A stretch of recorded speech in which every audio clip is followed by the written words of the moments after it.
Magandang hapon po sa inyong lahat mga kaibigan. Kumusta po kayo? Hapon po ngayon dito sa malayong kanluran. At mamaya pa po yung aking pasok. Mamaya pa yung aking trabaho. Kaya meron pa tayong panahon na magtsikahan. Nabanggit ko po sa aking mga nakaraang posting, kung nabalitaan na po ninyo yung tungkol sa pagtakbo ni Ginoong Deo Balbuena aka Diwata Pares bilang party list representative. At ayon sa balita, si Diwata Pares ay fourth nominee ng isang vendors party list. Fourth nominee. So kung siya ay fourth nominee, ano ba yung magiging chance niya na makapunta sa House of Representatives bilang congressman? So sa nakikita ko, napakalabo yung magiging chances o magiging chance ni Diwata Pares para makakuha ng isang seat sa House of Representatives. On the first place, number 4 or 4th nominee siya, ibig sabihin merong first, second, and third.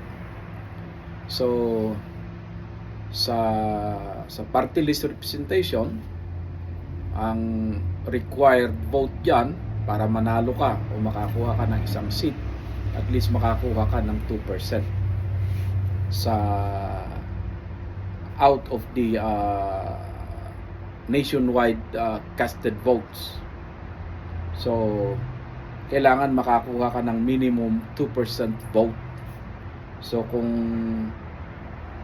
para madagdagan pa yung seat na makuha mo, kinakailangan malaki yung boto na makukuha mo. At ang problema pa diyan, isang problema pa diyan, yung isang party list may limit yung seat na makukuha hanggang sa minimum of 3 lamang.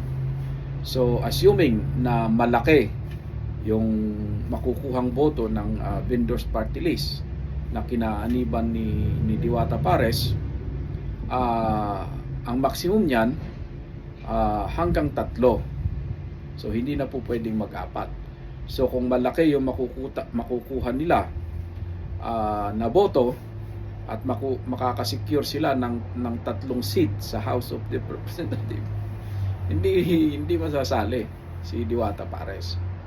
So ang posibilidad lang niyan na makaupo siya kung sakaling magwagi yung kanilang party list kung hindi ma-qualify, o kaya kung merong legal impediment. May mga legal impediments yung mga 3 nominee. Halimbawa, wag naman sana mamatay o magkasakit, yung mga incapacity, yung mga grounds, yung mga legal grounds para hindi makaupo yung isang party list, and then that would be the time na pwedeng makaupo si Diwata. Pero sa kasalukuyang sitwasyon, ay kahit sabihin natin na makakuha ng 3 seat yung kanyang party list group, ay malabo na makaupo siya. Ngayon, sa tingin ninyo, bakit kinuha si Diwata bilang nominee sa party list na yan? Meron tayong balita na yung first nominee ng party list group na yan ay asawa ng isang commissioner sa Commission on Audit. Di ba? So ibig sabihin, may mga personalities na involved dito sa partido na ito. So malamang may kumakapital dito sa party list na ito upang makasecure sila ng seat sa House of Representatives. Ang problema, hindi popular itong grupo na ito. Di ba? So ngayon, ang ginawa nila, palibhasa itong si Diwata ay naging trending at sumikat nationwide. So kilala na ng buong Pilipinas si Diwata. So kinuha nila. Di ba? Kinuha nila ngayon para ma-legitimize yung pagkampanya ni Diwata dito sa party list na ito. Ginawa siyang fourth nominee. Di ba? So, ang tingin ko rito, parang ginagamit lamang si Diwata para makahakot ng boto itong partidong ito. Diba? So, ewan ko kung alam ni Diwata yon, pero tingin ko hindi naman siya ganun katanga, hindi naman siya ganun ka-stupid para tanggapin yung nomination na yon. So, despite na alam niya na ganon ang magiging papel niya at ganon ang mangyayari, tinanggap niya.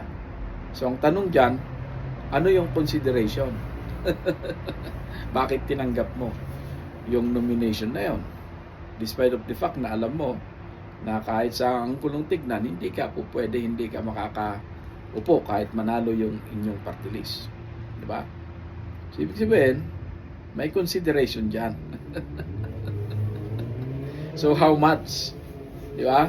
Kung baga, ilagay siya bilang kunwari nominee, but in effect, para siyang artista na binayaran para kumampanya doon sa party list na yan.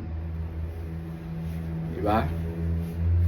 Kaya si Ted Filon yata naghihimutok dyan eh. Pero ito naman mga kaibigan, opinion ko lang. Diba? Dahil kahit sa ang anggulo nating tignan, kahit manalo pa yung kanilang party list group, hindi makakaupo. Malabo na makaupo si Diwata dahil fourth nominee lamang siya. At alalahanin ninyo, may limit ang seat na makukuha ng isang party list, hanggang 3 lamang. At sa record ng party list sa Pilipinas, tanging bayan muna lamang ang nakakuha ng 3 seat sa House of Representatives. So sa mga taga-sunod o taga-hanga ni Diwata, pag-isipan ninyo mga kaibigan yung sinabi ko. Diba? Medyo masakit pakinggan sa mga taga-hanga ni Diwata, pero may katotohanan. Diba? Medyo may katotohanan yung aking sinasabi. Diba? Ngayon, napakahina naman ng isip ni Diwata kung hindi niya makuha yung ibig sabihin ng pagkuha sa kanya at paglagay sa kanya bilang fourth nominee.